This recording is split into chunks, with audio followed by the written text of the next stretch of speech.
नमस्कार, जनप्रवास सुपरफास्ट में आपका स्वागत है। मैं हूं हेमेंद्र सिंह। एक नजर डालते हैं आज की सुर्खियों पर। पीएम मोदी ने कनाडा में आयोजित हो रहे इन्वेस्ट इंडिया कॉन्फ्रेंस को संबोधित किया। इस आयोजन का लक्ष्य कनाडा के व्यवसाय जगत के समक्ष भारत में निवेश के अवसरों को प्रस्तुत करना है। इसके साथ ही निवेश के आकर्षक गंतव्य के रूप में भारत को सामने रखना है। इस कार्यक्रम में बैंकों समेत कई क्षेत्रों के प्रतिनिधियों ने भाग लिया।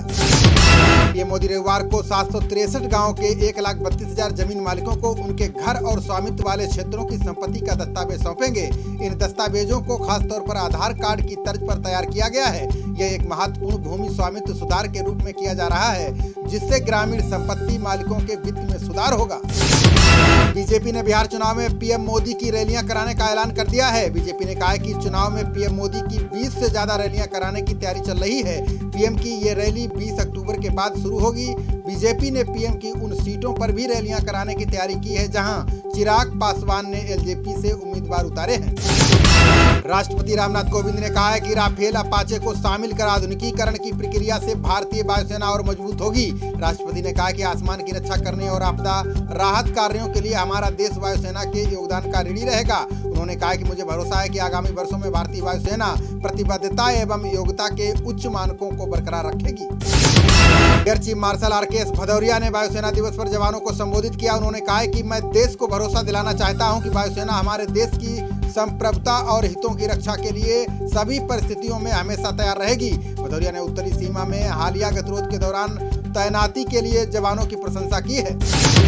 केंद्रीय गृह मंत्री अमित शाह ने वायुसेना दिवस पर जवानों के साहस और उनकी दृढ़ता की सराहना की है। उन्होंने कहा कि पीएम मोदी के नेतृत्व में सरकार अपने पराक्रमी योद्धाओं को दहाड़ बरकरार रखने के लिए हर संभव प्रयास कर रही है। शाह ने कहा कि वायुसेना के बहादुर जाबाजों ने साहस और दृढ़ता के साथ देश की सेवा की है।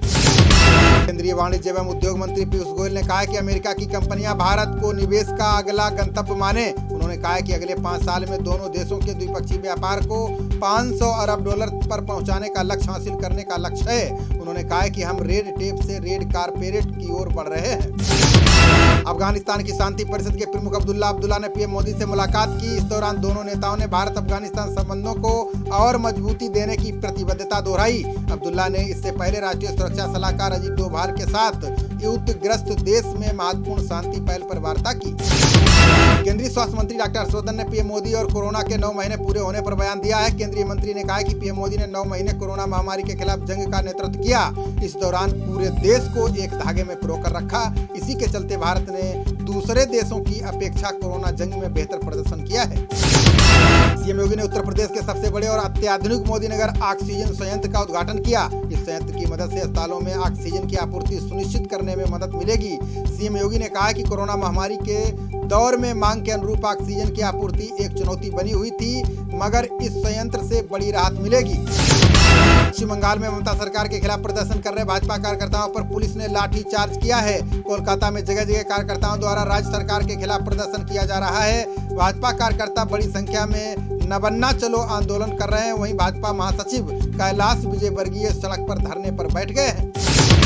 मध्य प्रदेश की 28 विधानसभा सीटों के लिए उपचुनाव की अधिसूचना कल जारी हो सकती है। इसके साथ ही इन स्थानों पर नामांकन पत्र दाखिल का कार्य प्रारंभ हो जाएगा, जो 16 अक्टूबर तक चलेगा। इससे अगले दिन पर्चों की जांच की जाएगी। प्रत्याशियों के नाम वापसी की अंतिम तिथि 19 अक्टूबर है और सभी 28 क्षेत्रों में मतदान 3 नवंबर को होगा। महाराष्ट्र के पुलिस कमिश्नर परमवीर सिंह ने न्यूज चैनल की टीआरपी को लेकर बड़ा खुलासा किया है। उन्होंने कहा कि रिपब्लिक भारत चैनल सहित कई चैनलों ने टीआरपी में फर्जीवाड़ा किया है। इस मामले में पुलिस ने 2 मराठी चैनलों के मालिकों को गिरफ्तार किया है। इसके अलावा बाकी बचे चैनलों पर कार्रवाई की जाएगी। केंद्रीय मंत्री जितेंद्र सिंह ने बताया है कि दिल्ली से कटरा जाने वाली वंदे भारत ट्रेन सेवा जल्द बहाल की जाएगी। उन्होंने कहा कि नवरात्रि से पहले जम्मू कश्मीर में कटरा के लिए ट्रेन सेवा बहाल करने पर रेल मंत्री पीयूष गोयल के साथ चर्चा की गई। नवरात्रि में पवित्र स्थल जाने की योजना बना रहे श्रद्धालुओं के लिए ये अच्छी खबर है। हाथरस मामले की जांच के बीच एक वीडियो सामने आया है। वारदात के बाद खेत में शूट किए गए इस वीडियो में चप्पल, हंसिया, व अन्य सामान बिखरे दिख रहे हैं। कहा जा रहा है कि घटना के समय मौके पर कई लोग मौजूद थे। पुलिस का दावा है कि वारदात के बाद मौके पर पहुंची टीम ने ये वीडियो शूट किया था। हाथरस के पीड़ित परिवार ने इलाहाबाद हाईकोर्ट में याचिका दायर की है। पीड़ित परिवार की तरफ से सामाजिक कार्यकर्ता सुरेंद्र कुमार ने इसमें मांग की है कि पीड़ित परिवार से मिलने के लिए सभी लोगों को छूट दी जाए ताकि वो अपनी बात खुलकर रख सकें। याचिका में कहा गया है कि पुलिस प्रशासन की बंदिशों के चलते वो लोग घर में कैद हो गए हैं। मध्य प्रदेश के गृह मंत्री नरोत्तम मिश्रा ने हाथरस घटना पर कांग्रेस पर जाति राजनीति करने का आरोप लगाया है। उन्होंने कहा कि कांग्रेस का हाथ दंगाइयों के साथ, इनको दलितों की चिंता नहीं है बल्कि दल हित की चिंता है। गौरतलब है कि राहुल गांधी और प्रियंका गांधी ने हाथरस पीड़िता के परिवार से मुलाकात की थी। बिहार विधानसभा से टिकट नहीं मिलने पर पूर्व डीजीपी गुप्तेश्वर पांडे का बयान सामने आया है। उन्होंने कहा कि मेरे बीआरएस लेने और पार्टी की सदस्यता लेने को सीधे चुनाव से जोड़कर देखना ठीक नहीं है। चुनाव लड़ने की संभावना थी लेकिन किसी कारणवश ये समीकरण नहीं बैठा। राजनीति में बहुत सारी मजबूरियां होती हैं। महाराष्ट्र के गृह मंत्री अनिल देशमुख ने बिहार चुनाव में गुप्तेश्वर पांडे को टिकट नहीं मिलने पर दावा किया है। देशमुख ने कहा कि सीएम नीतीश कुमार उनके सवालों से इतना डर गए हैं कि बक्सर सीट पर जेडीयू का उम्मीदवार नहीं बनाया गया है, जबकि गुप्तेश्वर पांडे डीजीपी की नौकरी छोड़कर बक्सर से चुनाव लड़ने की तैयारी कर रहे थे। भाजपा ने राजस्थान की मौजूदा सरकार पर महिलाओं और दलितों के खिलाफ अप्रत्याशित रूप से अपराध बढ़ने का आरोप लगाया है। भाजपा नेता गुलाब चंद कटारिया ने राज्य में एक नई नीति बनाने की मांग की है जिसमें मुआवजे के रूप में 10 लाख रुपए और दुराचार पीड़ितों के लिए एक सरकारी नौकरी शामिल है। शाहजहांपुर की छात्रा के यौन शोषण मामले में बीजेपी नेता और पूर्व केंद्रीय मंत्री चिन्मयानंद को झटका लगा है। सुप्रीम कोर्ट ने छात्रा के बयानों के मामले में इलाहाबाद हाईकोर्ट के निर्देश को रद्द कर दिया है। अब छात्रा के बयानों की कॉपी आरोपी चिन्मयानंद को नहीं दी जाएगी। बता दें कि हाईकोर्ट ने कॉपी देने का आदेश दिया था।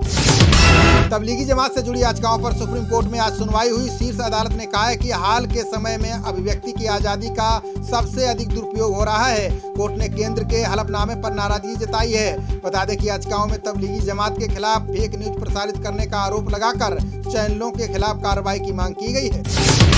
यूपी की मंत्री स्वाति सिंह का एक वीडियो वायरल होने का मामला सामने आया है। वायरल वीडियो में स्वाति सिंह लखनऊ के नायब तहसीलदार मनीष त्रिपाठी से बोल रही हैं कि नायब तहसीलदार हो या गुंडा हो जो पिस्टल लगाकर लोगों को धमकाते हो।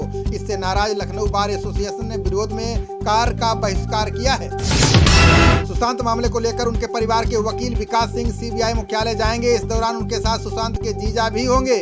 बताया जा रहा है कि वकील ओपी सिंह सीबीआई अफसरों को पत्र सौंपेंगे जिसमें एम्स निदेशक सुधीर गुप्ता के खिलाफ जांच की मांग कर सकते हैं। बता दें कि एम्स से सुशांत की जांच रिपोर्ट लीक हो गई थी।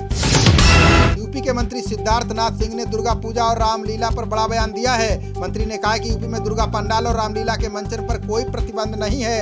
हालांकि दोनों त्योहारों को मनाने के लिए कोरोना प्रोटोकॉल का पालन करना होगा। इसके अलावा इन कार्यक्रमों के लिए डीएम से अनुमति लेना अनिवार्य होगा। रूस की स्पुतनिक वैक्सीन पर भारतीय ड्रग रेगुलेटर ने प्रस्ताव वापस ले लिया है। इसमें कहा गया कि भारत में स्पुतनिक का परीक्षण नहीं होगा। सेंट्रल ड्रग्स ऑर्गेनाइजेशन ने कहा कि विदेश में वैक्सीन पर परीक्षण बेहद छोटा था और इसका डाटा भी कम था। बता दें कि भारत में डॉक्टर रेड्डी लेबोरेटरीज लिमिटेड को वैक्सीन का परीक्षण करना था। पाकिस्तान के पूर्व प्रधानमंत्री नवाज शरीफ की मुश्किलें लगातार बढ़ती जा रही हैं। इस्लामाबाद उच्च न्यायालय ने भ्रष्टाचार मामले में शरीफ को 30 दिनों के अंदर आत्मसमर्पण करने का आदेश दिया है। कोर्ट ने कहा कि ऐसा नहीं करने पर उन्हें भगौड़ा घोषित कर दिया जाएगा। इसको लेकर कोर्ट ने अखबारों में समन छपवाने का आदेश दिया है।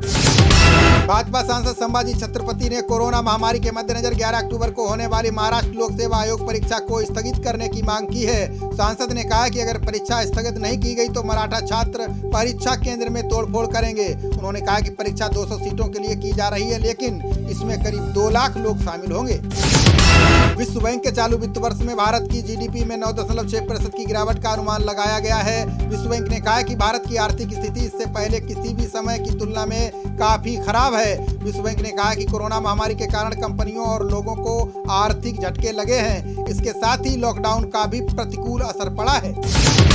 अमेरिकी राष्ट्रपति डोनाल्ड ट्रंप ने कोरोना वायरस फैलाने के लिए चीन को कड़ी चेतावनी दी है। उन्होंने कहा कि कोरोना को दुनिया भर में फैलाने की चीन को बड़ी कीमत चुकानी होगी। संक्रमण से उबरने के बाद ट्रंप ने एक वीडियो जारी कर कोरोना के लिए चीन को जिम्मेदार ठहराया है। ट्रंप ने वीडियो संदेश में कहा है कि चीन की गलती है। मुख्तार अंसारी के शार्प शूटर मुन्ना बजरंगी के मामले की जांच अब सीबीआई करेगी। इसका निर्देश इलाहाबाद हाईकोर्ट ने जारी किया है। हाईकोर्ट ने बागपत जिला जज से कहा है कि मुन्ना बजरंगी का मामला गाजियाबाद सीबीआई की विशेष अदालत को भेजा जाए। बता दें कि बागपत जेल में मुन्ना बजरंगी की सुनील राठी ने जान ले ली थी। नेपाली सेना ने भारत से लगती सीमा की काली नदी पर रास्ता बनाया है। इसके तहत नदी के ऊपर की चट्टान काटकर 550 मीटर लंबा और 2 मीटर चौड़ा रास्ता तैयार किया गया है। नेपाल ने कहा है कि अब उसकी भारत पर निर्भरता कम हो गई है। बता दें कि भारत और नेपाल सीमा की काली नदी के पुल से नेपाली धारचूला आते हैं। आरजेडी नेता तेज प्रताप यादव ने महुआ सीट छोड़ने का ऐलान कर दिया है। तेज प्रताप ने कहा है कि वो महुआ सीट से विधानसभा का चुनाव नहीं लड़ेंगे। वो इस बार फतुहा, मनेर और हसनपुर में से किसी भी एक सीट पर चुनाव लड़ेंगे। हालांकि आरजेडी ने तेज प्रताप की मन मुताबिक सीट पर मुहर नहीं लगाई है। मध्य प्रदेश के गृह मंत्री नरोत्तम मिश्रा ने राहुल गांधी पर हमला बोला है। उन्होंने कहा है कि राहुल दावा करते रहते हैं कि 10 दिन में किसानों का कर्जा माफ कर दूंगा और 15 मिनट में चीन साफ कर दूंगा। उन्होंने कहा है कि मैं तो उस गुरु को नमन कर रहा हूं जिन्होंने राहुल को पढ़ाया है। मिश्रा ने कहा है कि राहुल इतनी अच्छी क्वालिटी का नशा कहां से लाते हैं। त्योहारी मौसम से पहले केंद्रीय पर्यटन मंत्री प्रहलाद पटेल 15 और 16 अक्टूबर को राज्यों के पर्यटन मंत्रियों के साथ ऑनलाइन बैठक करेंगे। केंद्रीय मंत्री बैठक में कोरोना प्रोटोकॉल नियमों और योजनाओं के बारे में बात कर सकते हैं ताकि पर्यटन क्षेत्र सुरक्षा उपायों के साथ खुल सकें। बता दें कि मंत्री द्वारा की जाने वाली ये बैठकें विश्वास बहाली के उपायों का हिस्सा है। जन अधिकार पार्टी के राष्ट्रीय अध्यक्ष पप्पू यादव के बिहार चुनाव लड़ने की चर्चा तेज हो गई है। बताया जा रहा है कि पप्पू यादव ने मधेपुरा सीट से चुनाव लड़ने के संकेत दिए हैं। इसको लेकर पार्टी नेता लगातार सोशल मीडिया पर पोस्ट डाल रहे हैं। हालांकि पप्पू यादव ने मधेपुरा से चुनाव लड़ने या न लड़ने पर कोई ऐलान नहीं किया है। बॉलीवुड अभिनेता सोनू सूद ने घायल ऑटो ड्राइवर का ऑपरेशन करवाने का फैसला किया है। सूद ने कहा है कि ऑटो ड्राइवर का एक्सीडेंट हो गया है, लेकिन उसके पास इलाज और ऑपरेशन के लिए पैसे नहीं है। इसके चलते ड्राइवर का हाथ कटने की नौबत आ गई है। ऐसे में सूद ने कहा है कि भाई तुम्हारा हाथ नहीं कटने देंगे, बस ऑटो में एक बार घुमा देना। उपेंद्र कुशवाहा ने बिहार चुनाव में अपनी पार्टी आरएलएसपी से 42 उम्मीदवार घोषित कर दिए हैं। ये नाम पहले चरण में मतदान के लिए जारी किए गए हैं। हालांकि इनके नामांकन दाखिल करने की आज अंतिम तारीख है। आपको बता दें कि कुशवाहा ने महागठबंधन से अलग होकर बिहार चुनाव के लिए मायावती की पार्टी बसपा के साथ गठबंधन किया है। हाथरस में आरएलडी नेता जयंत चौधरी पर पुलिस लाठीचार्ज के विरोध में महापंचायत की गई है। मुजफ्फरनगर की महापंचायत को जाट समुदाय, भारतीय किसान यूनियन, सपा और कांग्रेस ने समर्थन दिया। इस दौरान जाट समुदाय ने लाठीचार्ज पर नाराजगी जाहिर की है। बता दें कि महापंचायत को प्रशासन ने इजाजत नहीं दी थी, फिर भी बड़ी संख्या में लोग इकट्ठा हुए थे। मध्य प्रदेश के उद्यानिकी विभाग में हुए करीब 100 करोड़ रुपए के घोटाले की जांच ईओडब्ल्यू ने तेज कर दी है। भोपाल की ईओडब्ल्यू के निरीक्षक पंकज गौतम ने बताया कि उद्यानिकी के कमिश्नर को नोटिस भेजा गया है। इसमें यंत्रीकरण योजना में हुए 100 करोड़ रुपए के घोटाले में जवाब मांगा है। वायुसेना के हेलीकॉप्टर की सहारनपुर के खेत में इमरजेंसी लैंडिंग कराई गई है। हालांकि हेलीकॉप्टर में सवार पायलट पूरी तरह से सुरक्षित हैं। सहारनपुर पुलिस ने बताया कि जिले के रामपुर मनिहारन थाना क्षेत्र में वायुसेना के हेलीकॉप्टर की लैंडिंग हुई है। इसे तकनीकी खराबी आने के बाद खेत में उतारा गया है। यूपी सरकार के अपर मुख्य सचिव सूचना नवनीत सहगल ने आत्मनिर्भर पैकेज को लेकर आंकड़े जारी किए हैं। सहगल ने बताया कि यूपी की 4,34,000 इकाइयों को 10,613 करोड़ रुपए का लोन दिया जा चुका है। इसके अलावा रोजगार बढ़ाने के लिए 4,54,000 नई इकाइयों को 14,319 करोड़ का लोन दिया गया है। दिल्ली सरकार के पर्यावरण मंत्री गोपाल राय ने सचिवालय में एक सेंट्रल बार रूम शुरू किया है। ये दिल्ली की एजेंसियों के बीच ग्रीन बार रूम के तौर पर काम करेगा। इसमें दिल्ली के प्रदूषण से संबंधित विषयों पर समन्वय बनाने पर काम होगा ताकि दिल्ली में प्रदूषण को बढ़ने से रोकने के लिए हर हाल में तालमेल हो सके।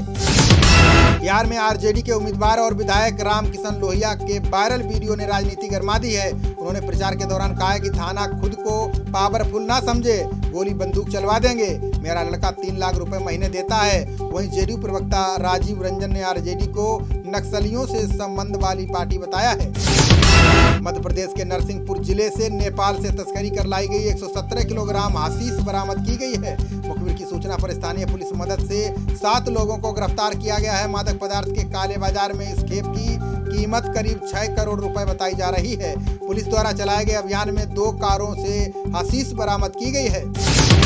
हाथरस कांड को लेकर वाल्मीकि समाज ने बिजनौर के डीएम को ज्ञापन सौंपा है। वाल्मीकि समाज ने हाथरस की बेटी मनीषा को न्याय दिलाने को लेकर प्रदर्शन भी किया। लोगों ने कहा कि प्रदेश में बेटियां सुरक्षित नहीं है, ऐसी निरंकुशता और संवेदनहीनता देखने को नहीं मिली। हरदोई में सवर्ण चेतना छात्र सभा के जिलाध्यक्ष आदर्श मिश्रा ने डीएम को ज्ञापन सौंपा है। उन्होंने आरोप लगाया कि अनीश द्विवेदी को अराजक तत्वों ने बंधक बना लिया। अनीश के साथ अपमानजनक व्यवहार कर उनका जनेऊ तोड़ दिया गया है। ये पूरे प्रदेश के ब्राह्मणों का अपमान है। आदर्श मिश्रा ने कहा है कि मामले में कार्रवाई नहीं हुई तो बड़ा आंदोलन होगा। रोहतास जिले की दिनारा विधानसभा सीट से मंत्री जय कुमार सिंह ने पर्चा दाखिल किया है। विक्रमगंज के अनुमंडल कार्यालय में उन्होंने अपना पर्चा दाखिल किया। इस दौरान उन्होंने कहा कि पूरे बिहार में एनडीए की जीत पक्की है। एनडीए पूरी तरह से एकजुट होकर चुनाव लड़ रहा है। भाजपा छोड़कर एलजेपी का दामन थामने वाले राजेंद्र सिंह ने भी अपना नामांकन दाखिल किया। उन्होंने नामांकन के बाद पीएम मोदी का गुणगान किया। उन्होंने कहा कि एलजेपी और भाजपा केंद्र सरकार में शामिल है। दोनों केंद्र की तमाम योजनाओं को धरातल पर उतारने के लिए काम कर रहे हैं। ऐसा में जनता उनके साथ है। कांग्रेस के वरिष्ठ नेता रमेश पांडे ने बिहार में कांग्रेस की बड़ी जीत का दावा किया है। उन्होंने कहा कि जिले की दोनों सीटें कांग्रेस जीतेगी। उन्होंने कहा कि इस बार एनडीए की स्थिति खराब है। कांग्रेस फिर से लोगों की चहेती पार्टी बनकर उभरी है। खबरों का सिलसिला जारी रहेगा। देखते रहिए जनप्रवाद। नमस्कार।